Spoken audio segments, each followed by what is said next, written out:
Hi, and welcome to another episode of Hot Takes with me, the Silver Fox. And lo, the day has come. Nicola Sturgeon stood today and faced questions as First Minister for the last time. It was joyous. She took questions from all over the House. She was attacked on her record. And once it was over, she will soon scuttle out of Holyrood like a cockroach into a waiting car and away to one of her many houses paid for over the years by the people of Scotland. So we'll take a look at this to see her last official act. Obviously, she'll be there to welcome and applaud as Kate Forbes takes over. Although I'm not sure Kate Forbes would want to shake her hand. But she may do out of grace, certainly not out of pleasure. But we'll, like I say, we'll take a look at this article now. And then we'll make a point of saying that it may be the last First Minister's questions. But as you'll see later in the video, it won't be the last questions she'll be facing. Here goes. So, Nicola's swan song. Sturgeon takes her final FMQs at Holyrood today as the SNP squabbles over who will succeed her, and she faces criticism over the role in the island ferry fiasco. The bitter fight to replace her as FM and SNP leader is threatening to split the party. The party is already split. It's just how far the rent will come. Will it rip it in half? Will it become two parties? Who knows? Anyway, and today, Miss Sturgeon herself came in for what may be a final piece of criticism. Oh no, it won't be the final piece of criticism. She'll face a lot more criticism. It'll just be the final piece of criticism as First Minister. She's been singled out for criticism in a damning Holyrood ferry inquiry. And of course, because it was all under her watch, she was making the decisions. And she, like everything else the SNP done, made the wrong decisions. It's always the way. Anyway, into the article.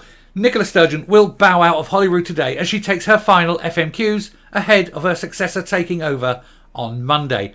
But any hopes that the SNP leader might have had a calm and orderly handover of power to her successor appear to have been dashed. And the bitter fight to replace her in both roles is threatening to split the party between progressives and conservative wings over issues including trans rights, which are effectively dead in the water because Kate Forbes will not be pushing life back into that failed experiment. Anyway, today Miss Sturgeon herself came in for what may be a final piece of criticism over her role in the ferry scandal that has cost the taxpayer millions. I think they need to say hundreds of millions. She's been singled out for criticism in a damning Holyrood inquiry into a deal for boats to serve the island communities in the west of Scotland, which are now 5 years late and whose price tag has nearly tripled to almost £300 million, all on her watch. The devastating analysis by the Public Audit Committee also criticises serious failings by the Scottish Government, which badly let down taxpayers and island communities. Miss Sturgeon, 52, will take part in her final FMQs at noon, where she will face off against the Scottish Conservative leader Douglas Ross and the Scottish Labour leader Anas Sawar. It would be nice to see her face off. It will still leave her several. She has not got just two faces. She has many. Afterwards, she will give her final statement to Parliament as Scottish First Minister, and on Friday will carry out her last official engagement.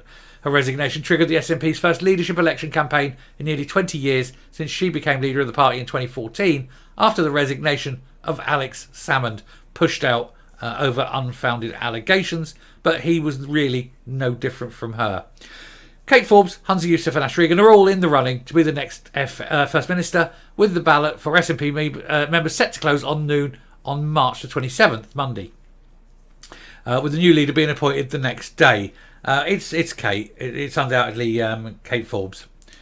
Today's Ferry Report comes out after MSPs on the committee spent nearly a year gathering evidence over the contract for two ferries at Port Glasgow's Ferguson Marine, and they're still not built. They're running behind, and the job cost has tripled, £300 million for a job that should have been completed 5 years ago. It follows an Audit Scotland report revealing the final cost of the vessels remains uncertain. So it's 300 million now, but it could be far higher. It added current estimates suggest further funding of around £9.5 million may be needed, meaning a total cost of £293 million when a £45 million loan is taken into account. The bill to taxpayers is £338 million against the original contract value of 97 million. So where has the other 200 odd million pounds gone? Has it been salted away? We have to ask these questions because so much money has lost and been, inveigled away. It's been, I'm not going to use the word embezzlement. That's a very long and dangerous word to use in a video. So I'm not going to say that anything was embezzled. But it certainly seems that there are some very dodgy, sharp, possibly fraudulent practices going on. And it may well be worth the police investigating the, let's just say, the private monetary arrangements of Mr. and Mrs. Murrell. It really wouldn't surprise me if they did investigate that. And it also wouldn't surprise me if, and I make this a big if because I cannot say that there is any amiss, but it wouldn't surprise me if something was amiss and that there was certain funds sloshing around that shouldn't be. It does stink. It's very, very corrupt.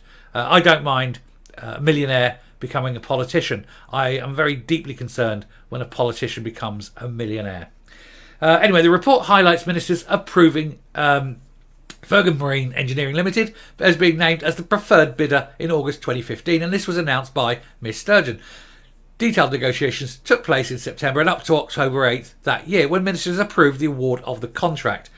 In evidence to the committee, Morag McNeil, interim chairman of Caledonian Maritime Assets Limited, CMAL, said that she would rather the preferred bidder status was granted on a confidential basis and therefore not to be a public announcement, which made negotiations more difficult. So they want hidden arrangements, they want secret fees, they want monies changing hand outside of public scrutiny, and that just stinks of corruption from day one. If you cannot work out in the sunlight, you don't get the contract. Anyway, the report added that it remains unclear why the First Minister led on the preferred bidder announcement and why the First Minister's press release and associated social media communications did not reflect that there were significant negotiations to be concluded. And the report said that the launch of one of the ferries, the Glen Sannox, in November 2017, attended by the First Minister, was premature.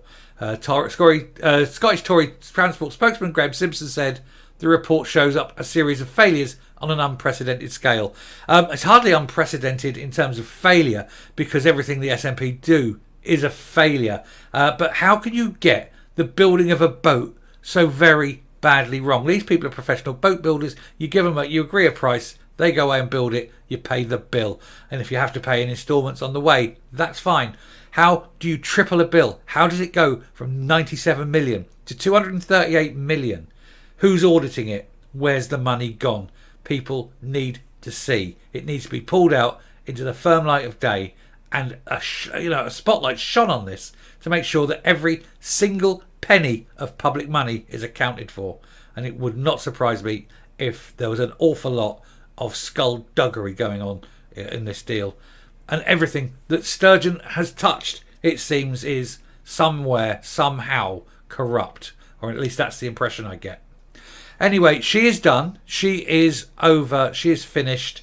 And she has got nothing else to do in Scottish politics. And it's about time. And then we just have to wait till Monday. Now, of course, I said at the beginning that there will be more questions to answer. But yes, not at FMQs, though. I think the questions to answer will definitely come from Police Scotland.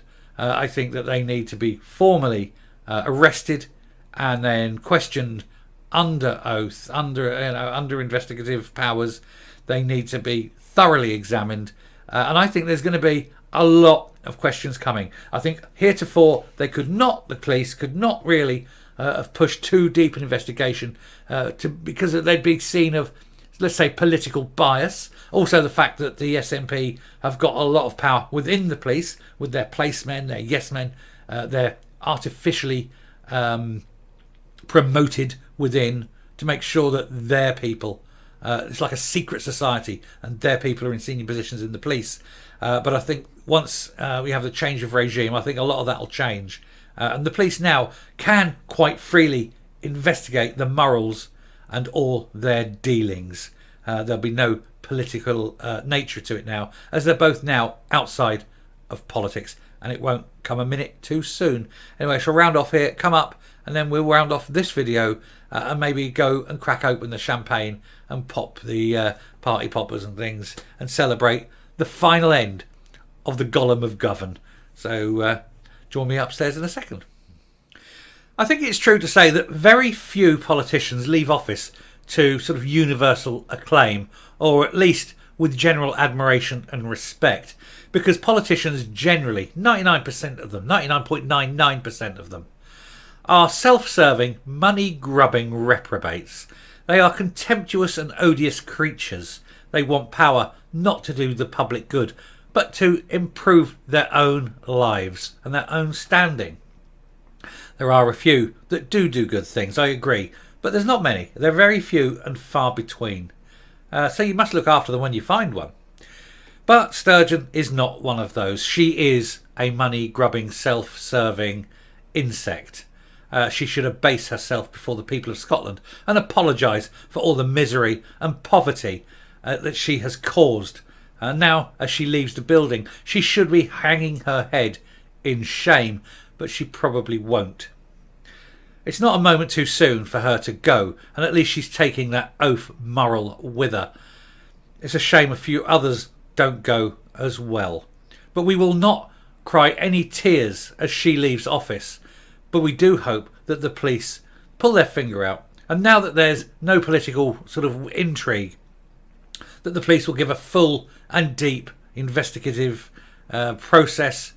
And I would love to see the pair of them and others arraigned in court, ready to serve, or to at least be sentenced to a very long time in prison. And then they disappear and we never see or hear from them again. And I think that would be the best tribute and the lasting legacy of Sturgeon and the SNP.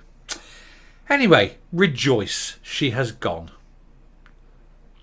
Come Monday, you got the new boss, just like the old boss. Until then, thank you very much for watching. If you like what you're seeing here on the channel, please do hit that subscribe button right away and ring the bell for notifications of future outputs. Leave a like, leave a comment, please share this video. And until next time, stay safe, stay well. Let's enjoy the rest of this sunny day. Sunny here anyway. And goodbye.